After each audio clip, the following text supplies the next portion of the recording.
Hi everyone in English 1301, it's Dr. E and I'm here with your week 6 instructional video. I am joined by Ruby here who did not want to get down, so I'm just gonna go ahead and start filming and see what happens. She's very needy. So last week we had kind of a little break from the different kinds of work that we do in the course. Hopefully that was useful to you. Hopefully you feel a little bit recharged so that we can start this week strong. So I'm just going to jump into D2L and we'll go over where to go and what to do. All right, if we go to the content area, you'll see that there is a module for week 6, right?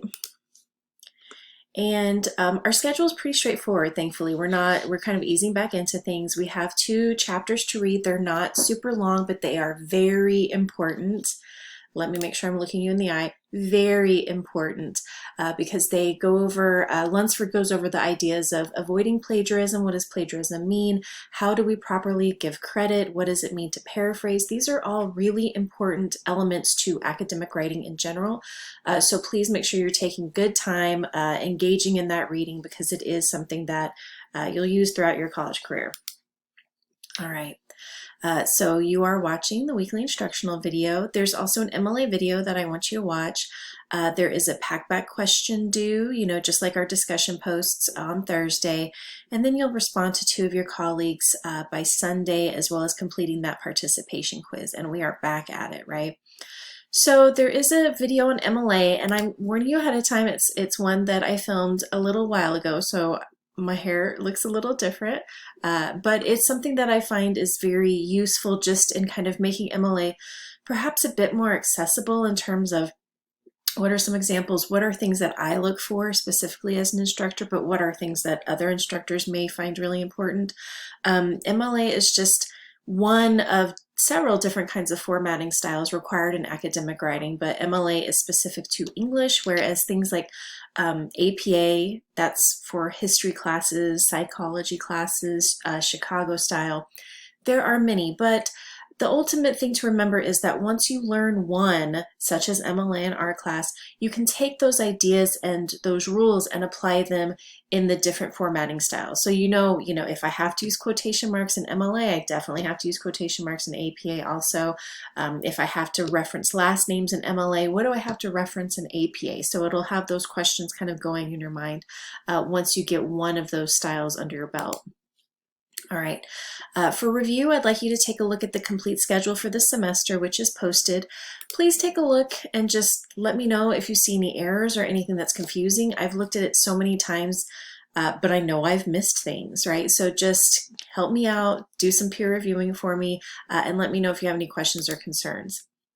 All right, and then to do this week, we do have the packback discussion. So if I click on this, it will take us to packback, and you'll see at the top it will offer instructions for this week. So I'm just going to click read more.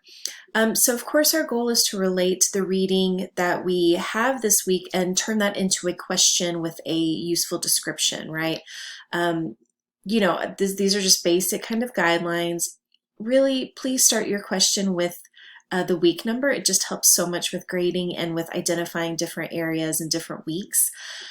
Your initial post is due by Thursday, and then you need to respond to 2 of your colleagues by Sunday. Okay, and so also just pay attention as I navigate through this, just so that packback becomes a bit more familiar to you, okay? So when you go in, you're going to want to click Ask a New Question. You'll start with the week number and ask, whatever question you have related to the reading, avoiding plagiarism, paraphrasing, that kind of thing. You'll add your description, so this is really where you show what you know, right? You show that you've done the reading, but you want to push your colleagues, push us to think about something in a bit more detail or to spark our curiosity in some way.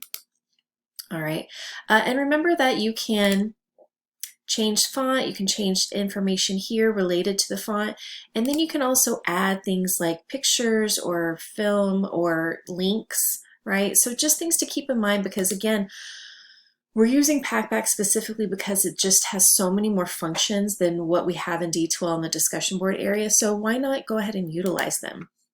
I want you to note that on the right hand side, this is where you'll want to keep an eye on your curiosity, all of this stuff. You know, you don't want to be in the red range. And so if you start typing,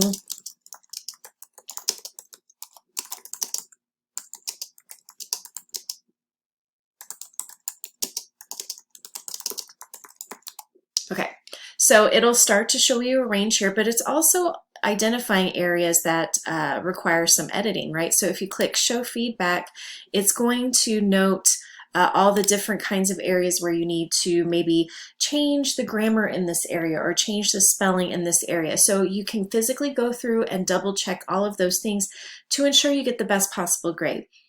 It's one of those things where you have these tools, use them, right? Use them to get that best possible grade. And then you cite your source. That's something we want to just start doing regularly. And then when you go to submit post, you can do submit post now. Okay, so that's what you'll want to do. And I want you to note that there is an example from me, just, you know, because it's helpful to see an example. So you'll see that my question begins with the week number. And I have a question that's specifically related to the topics that we're covering this week. So if you preview my post, I have information specifically related to our topics. It's helpful to read this. I'm not saying that information from this post will be in this week's quiz, but it's just useful to go ahead and take a look. All right. So if you scroll down, read through the information, and then you'll note that I included a video that's just very brief but helpful, something that relates to our topic, and then I've given the source information, okay? So if you want to respond to one another, this is when you would go in to mine. Don't respond to mine, but this is just an example, right? And then after you read everything, oh, it's interesting, add a response. Okay, so then that's how you want to navigate through Packback. And so just make sure again that you're clicking around and taking some time with Packback, just because we're still getting used to it. Some of you may be very comfortable with it already from your other classes, but some of you it's still new to me. I'm still working through it, so be patient with me as well. All right, so up at the top, you'll see that we're still in D2L. You only want to access Packback through our course in D2L. If you go back to week 6, you also have a quiz that's due. It is not visible yet, but it will be in the to-do area down here. I just need to update it with perhaps some questions from this video to make sure that everything's finalized. One of them is probably going to be who the visitor for this video is. And how about a random word that is scissors? I'm just looking at my desk, scissors. So if you have any questions, please post in that Q&A discussion post area. But hopefully this is kind of easing us back into the reading, easing back into thinking about writing in different ways, and have a great week.